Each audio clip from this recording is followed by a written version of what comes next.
Hi friends, welcome back to my channel. My name is Aziza. Today's video is going to be another book review. I am really excited to be filming this video because I haven't done a book review in 2 months now. I intentionally skipped the month February because I didn't really finish a lot of books. So this specific review is going to cover books that I read in February and March. So these are the 5 books that I finished reading in the months of February and March. I've read George Orwell 1984, Pride and Prejudice by Jane Austen, the first Harry Potter book, which is Harry Potter and the Sorcerer's Stone, Big Magic by Elizabeth Gilbert, and The 7 Habits of Highly Effective People by Stephen Covey, which meant I read 2 nonfiction books and 3 fiction books. Okay, so the first book I am going to be talking about is The 7 Habits of Highly Effective People by Stephen R. Covey. This book, I'm sure at some point in your life you've probably heard about it or seen it, or you've probably have read it to yourself, and I understand now why it is such a great book or why it is so popular. As you can see over here, it says over 25 million copies sold, but I did purchase this years and years ago, so maybe there's more than 25 million copies sold now. This book is a really good book. However, I do have to say that because it is a nonfiction, it is a little bit more dry. So I spent a lot of time reading this book because I'm the kind of reader that likes to really internalize what I'm reading. I make notes, I write notes, I highlight things, and especially when it comes to like nonfiction books, because I want to make sure that I am absorbing as much information as possible. Do I think this book is effective, like the book title says? I do think it's really effective. In fact, in my Goodreads review, I gave it a 4-star, by the way, and I said an effective read for an effective life. I really do like the principles that are being taught and discussed in this book. I have also already started employing the 7 habits that Stephen Covey mentioned in this book in my day-to-day as far as work, and I find it extremely helpful. The book is kind of broken out into this like habits, the different habits, so habit 1 through 7, and then there's also extra parts as well, like shifting your mindset or your paradigm, so on and so forth. So I'm going to just say it really quickly over here. Habit 1 is being proactive. Habit 2 is beginning with the end in mind. Habit 3 is put first things first. Habit 4 is think win-win. Habit 5 is seek first to understand, then to be understood. Habit 6 is synergize, and habit 7 is sharpen the saw. So I do really find that habit 1, habit 2, and habit 3 really important because those are your basic fundamentals to achieving private victory. So that is just success and victory within yourself before you can tackle habits 4, 5, and 6, which is to achieve public victory, the victories of your team, your community, whatever it is you're trying to do with your life. There are many different tactics that he kind of shared in these different chapters. One tactic I've been using a lot is the quadrant model, and I believe that came from habit 3, which is putting first things first. So what I do normally is I time block my time in Outlook, but now I do have an additional step where before I block my time to start working on a specific task, I put them in this 4-quadrant model to make sure that I understand the tasks that I'm working on are tasks that are going to give me the most impact to my growth and my success in my career, and I'm not spending a lot of time on unimportant, unstrategic tasks. So yeah, I think that this is such a good book. Everybody should at least try to read it once in their lifetime. And if you are like me, printing out the charts, saving it on your Pinterest boards or anything like that can really help you, in areas that might need help. For me, time management is a thing that I always like to improve upon. The time management matrix is something that I use pretty much every single day. So that's that book. Okay, so moving on to book number 2 that I finished reading in February is 1984 by George Orwell. So this is obviously a classic. You have probably seen this, read it, have come across it at least once in your lifetime. I have come across this book multiple times in the past, but I've ignored it. Finally picked it up and finally finished reading it. So I enjoyed this book. I think I rated it a 4-star. This book is essentially about a dystopian sort of living, or it talks about the dystopian world where this main character or the protagonist is trying to understand what happened to the past and how they got to where they are now.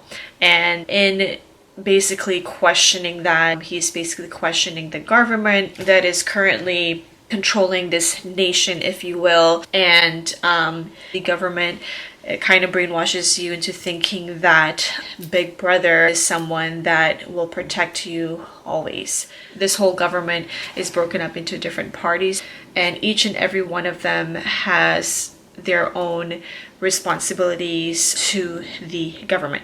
So the protagonist is a member of a party.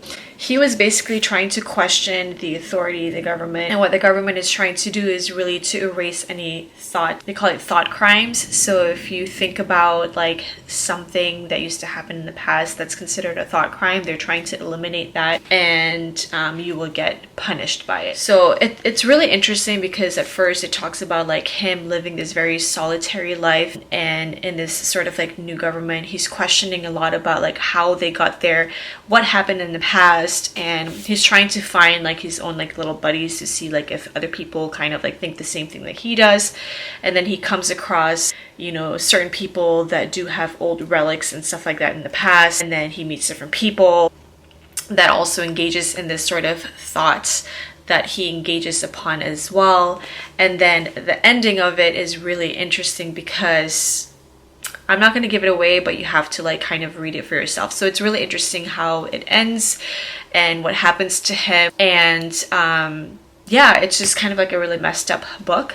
If you like The Handmaid's Tale, so it's kind of like that dystopian sort of like book or story, then you will like this one. Like I said, it is interesting. I did enjoy it, but I only gave it a 4 stars because there's a section in this book where they were talking about like the whole manuscript, or they basically, it was pages long of manuscripts of like what happened, and I didn't really care for that, and it was a bore kind of going through that. So because of that, I just gave it a 4 star. But yeah, if you have not read it, definitely do recommend reading it at least once because it is a classic. So here is George Orwell, 1984. So the third book that I read was Pride and Prejudice by Jane Austen. This book is another classic. I picked up this Jane Austen book. It's yellowing already. The pages are yellowing already because I did pick it up years ago and I finally just read it. I have another Jane Austen book that I will read at some point this year. It's called Sense and Sensibility. But Pride and Prejudice, as you know, is a very popular book, and it also became a movie. I watched the movie multiple times, but I always forget what it's about, so I decided to read it. And so with this book, I really enjoyed the character development of the story. Such great work by Jane Austen. You really get to know each of the characters through the dialogues, which is amazing. But the one thing I do want to point out is that I read this so slow because it's kind of written in that like old English sort of style, which I am not used to reading. And it took me a long time to finish this book, and this book had like close to 400 pages. So again, the story is about a bunch of sisters who are looking to get married, and Elizabeth basically is kind of like a person who is always prejudicing, or she has her prejudice on people, and in this specific instance it is for Mr. Darcy, and it also talks about Mr. Darcy, who is just very prideful in general. I think it's really interesting. It's basically a love story about how they came to be, and also talks about the people around them. And yeah, I find it really interesting and a good read, so I definitely recommend. But like I said, it does take a while. For me, at least, it took me a while to finish it because of the language, the way it's written. But such a great book. Okay, so the fourth book I read is, ta-da! Harry Potter and the Sorcerer's Stone, which is book number 1 in the Harry Potter series. And I am so ashamed to admit this, but I don't know why I never got into Harry Potter books. I really just don't know why I never got into them. I believe the first book I read was actually the second book, and that's why I was probably a little bit lost. And I remember I was still a teenager when I first started reading it, but I never got into reading all of the books. I'm glad I am finally getting back into reading the books, or starting to read the books now, because you guys, this was such a good book. And I've already seen the movie like multiple times, but like just reading it all over again, it just brings me back so many fond memories of me in my teenage years watching Harry Potter movies. And it all started with book number 1, which we all came to know about Harry Potter and how we fell in love with him. I just think that this book, you know, regardless of like how old you are, this book really shows you that it doesn't really matter how old you are, you can still enjoy the story. Like, I absolutely loved it. In fact, I think I finished this book on maybe, I want to say 3 or 4 days. The book really moves really quickly. It talks about, you know, his background, who he is. It really does a great job at explaining how he came to be immersed into this wizardry world and navigating through it for the very first time. So yeah, Harry Potter, love this book so much. I gave it a 5 stars because it's just that good. I mean, it really is. So let me read my review on Goodreads. It took me this many years to finally getting around to reading this classic, and I wish I read it sooner. I loved it. Even though I've seen the movie multiple times, the book is equally amazing, if not better. Cannot wait to start on book number 2. Highly recommended if you are like me who like Harry Potter. I like Harry Potter versus Lord of the Rings. So I truly enjoyed this book, and as a person who's seen all of the movies, I think reading it really adds that extra oomph to the Harry Potter experience. So highly recommend. And the last book that I read is Big Magic by Elizabeth Gilbert. So this is the other nonfiction book that I read. I actually finished reading this in March, and I was really drawn to this book because it has such a beautiful cover, and just the name Big Magic really popped out. I came to know about this book from when I attended Oprah's The Life You Want tour a few years ago. She had Elizabeth Gilbert as one of her panelists, and Elizabeth Gilbert was such an amazing speaker. She talks about, you know, her own journey, and you know, she's kind of like a thought leader now when it comes to personal development and obtaining happy life, like your happy life. So this book wasn't really what I was expecting it to be. Because it is a nonfiction, I wasn't sure if this was more so around like self-development. I mean, I know it is self-development, but I don't know what specifically she touches on. So this book actually is for your creative soul.